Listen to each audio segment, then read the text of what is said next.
I'd like to ask you a simple question. A question that you probably get asked nearly every day.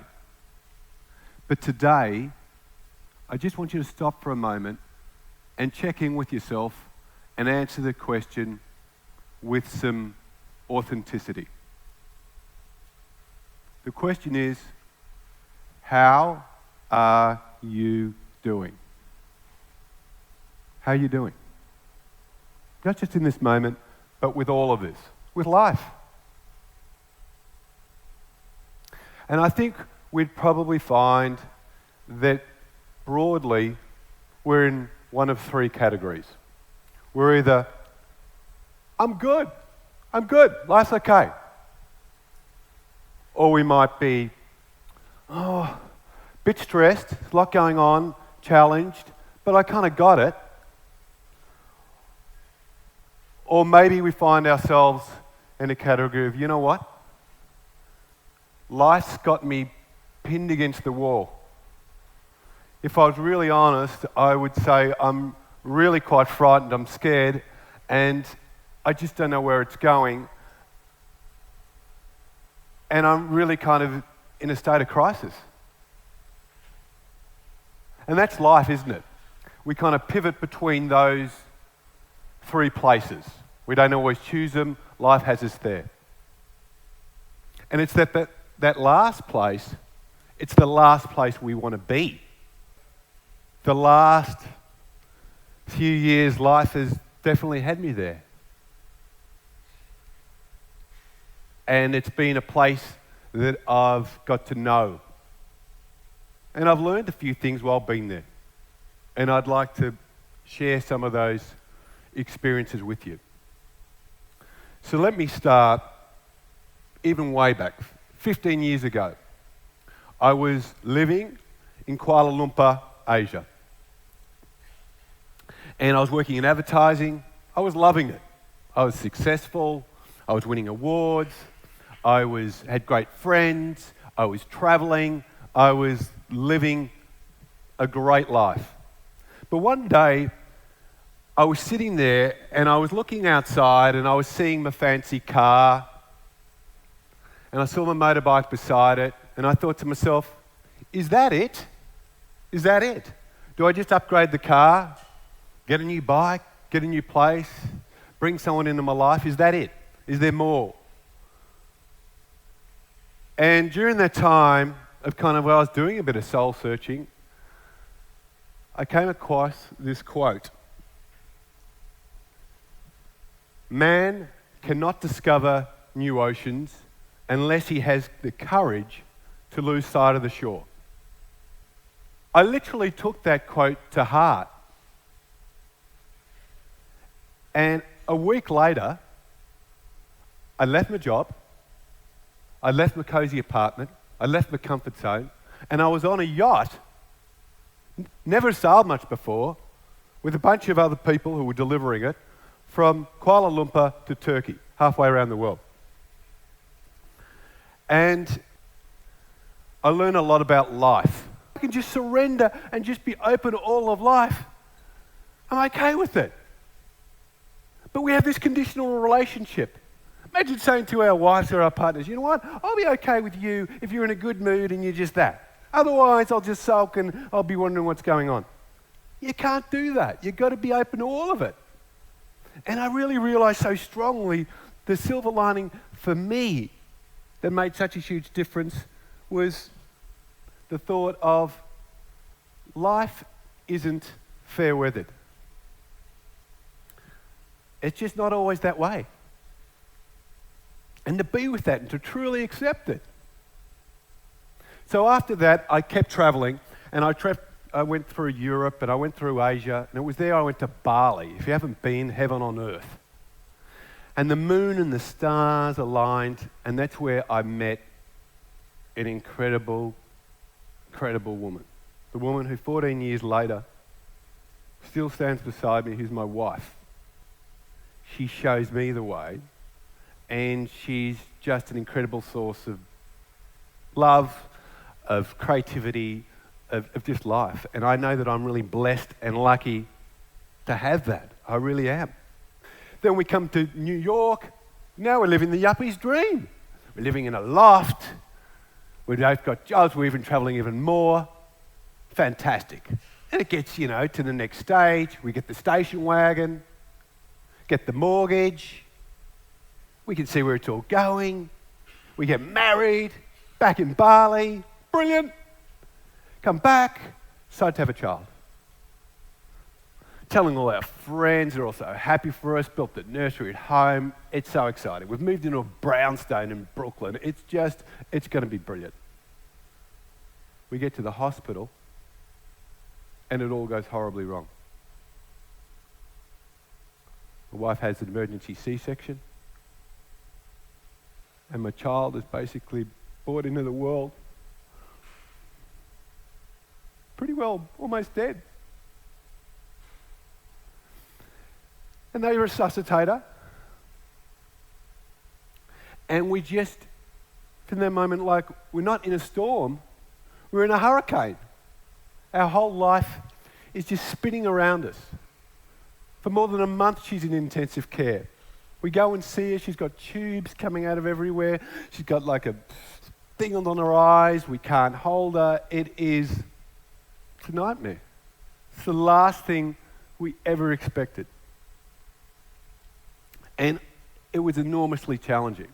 And I can remember early on, we're having all these meetings with doctors, and we had this meeting with this neurologist, and he said, "What's the prognosis here?" And he said, "Well, I can tell you she's not going to Harvard." Yeah, you're kidding me. She's blind, she's deaf, she's tube fed, she's never going to talk, she's going to require 24/7 nursing, and she's not going to Harvard. Yeah. But what you didn't tell us is that she's going to teach us more than any Ivy League professor ever could. She's going to teach us about love and about life. There was one day that I was struggling. There was so much kind of chaos going on in our life. There was one crisis to another with Jade and taking her to intensive care and not knowing what was going to happen next, and it was just overwhelming. And I said to my wife, "I don't know if I can do this." And I can remember what she said so clearly. She looked at me and she said, "The only thing more tragic than what has happened to our daughter Jade would be if we didn't have the courage to really open up and to fully love her." Wow. What a truth torpedo that was.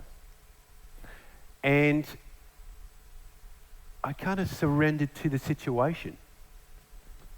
And I saw Jade differently. I dropped all my couldas and shouldas and what it should be and just met her for where she is and who she is. And doing that was incredibly liberating. I felt like her spirit and was able to feel just who she was, her beingness. Because I recognized she doesn't care what I'm doing. Doesn't care. She only cares about who I choose to be when I'm with her. And she has made such an incredible difference to our lives. We literally see her like an angel. As much as we're looking after her, she's looking after us. We went on to have 2 more other children, and our life is so blessed. We've got so much love in our lives. And I recognize through that so strongly that it's really about that there's just something that's actually bigger than us. The fact that we're actually bigger than our circumstances. Whatever our circumstances might be.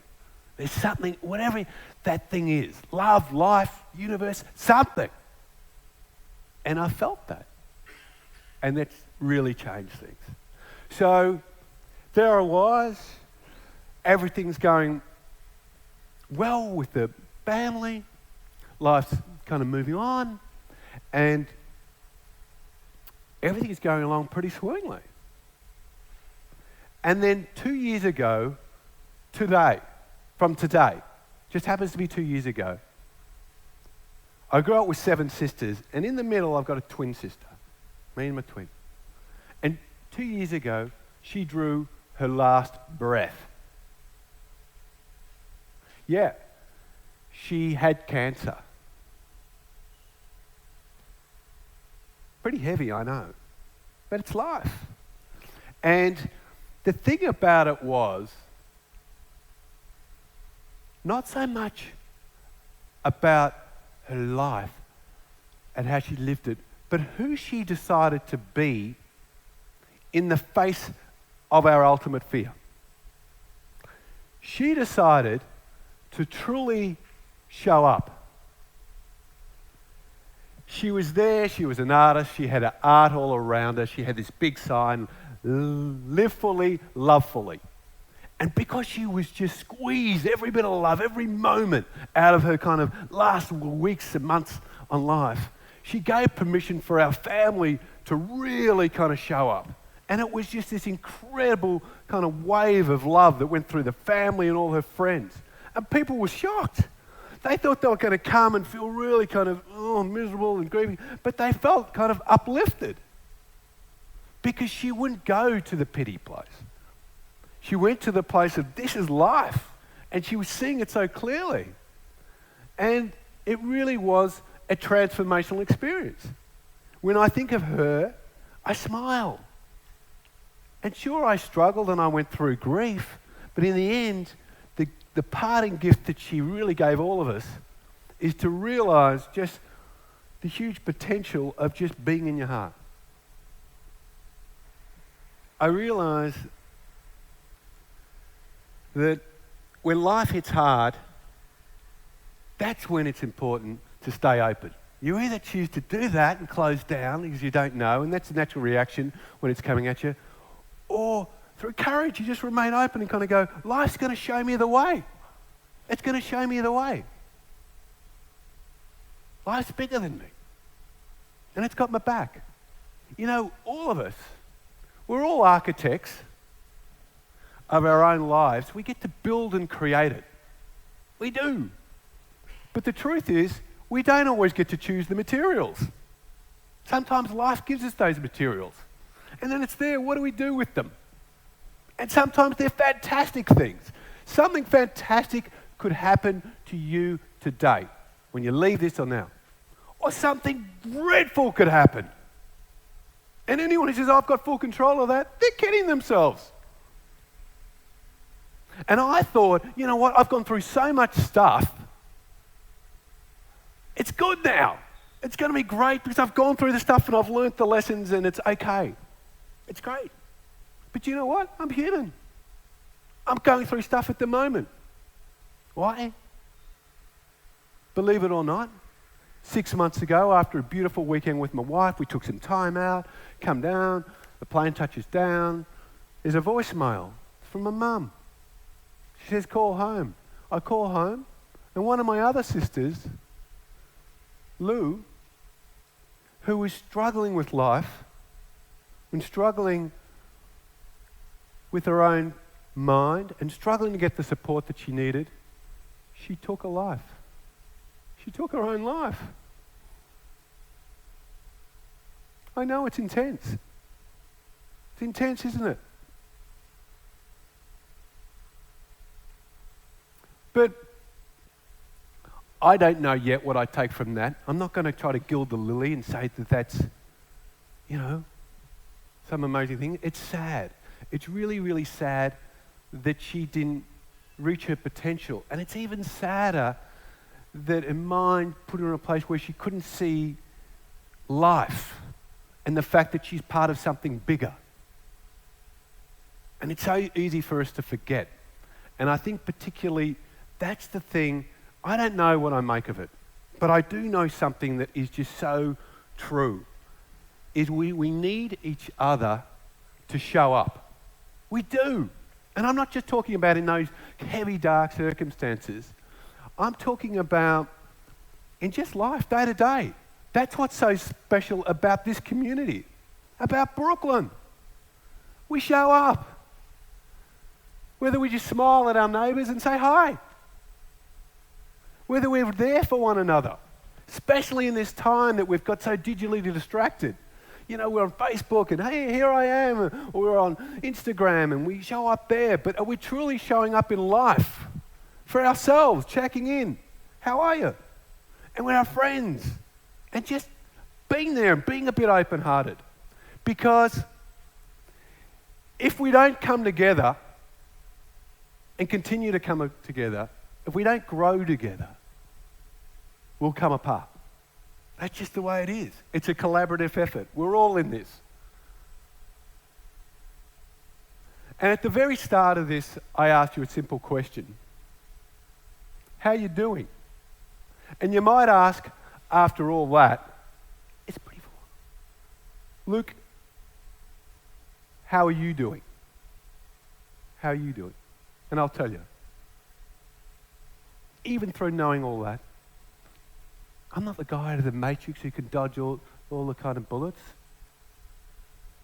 Sometimes it's really hard. But when it gets really hard, I remember something which was